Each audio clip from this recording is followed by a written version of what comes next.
Over 10,000 people have been killed by guns in the United States this year. The body count of drag queens, critical race theory, and books, zero. All that and more now on Graph's Grievances.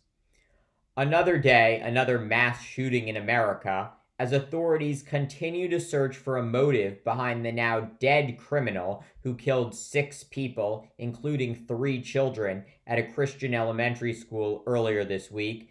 Today we examine how Republican priorities are drastically out of whack if their goal is to protect America's children.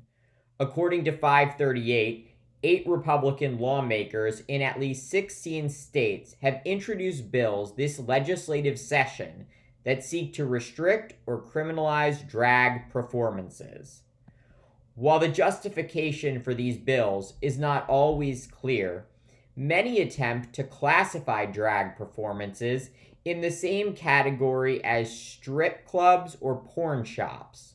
The goal: prevent children from seeing drag performances so that they don't catch the gay.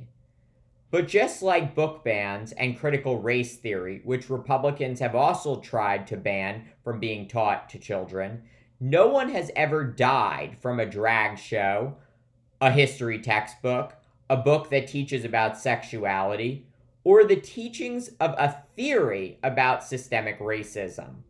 What has killed over 400 American children this year? Guns.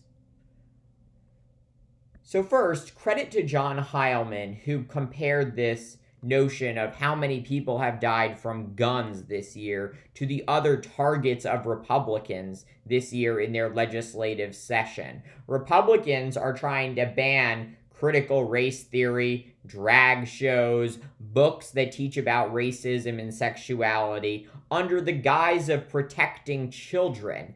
But in truth, none of these things have ever killed anybody. The only thing that's killed someone is a gun. Yet Republicans seem absolutely unable to do anything or very little to protect children from guns and make sure that children are not able to get guns in their own hands and are not at school when a gunman comes and confronts them.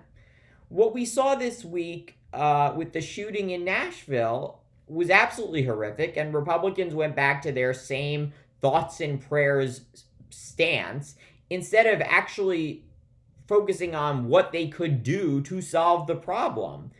The way to protect children would be obviously to restrict the sale of guns. According to the CDC, states with the highest rate of gun deaths have some of the weakest gun laws.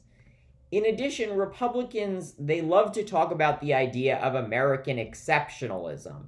And it's true. America is exceptional in many ways, including with respect to gun violence. In no other developed country in the world is there as much gun deaths as there are in America. This is a uniquely American problem that could be fixed if we actually took time to address our gun laws. If Republicans came to the table to help Democrats and independents work on ways to restrict guns.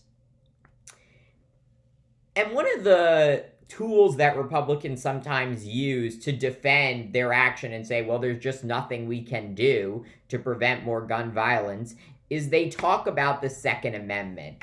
And I think that requires a closer reading of what the Second Amendment actually says. It says, a well-regulated militia, being necessary to the security of a free state, the right of the people to keep and bear arms, shall not be infringed.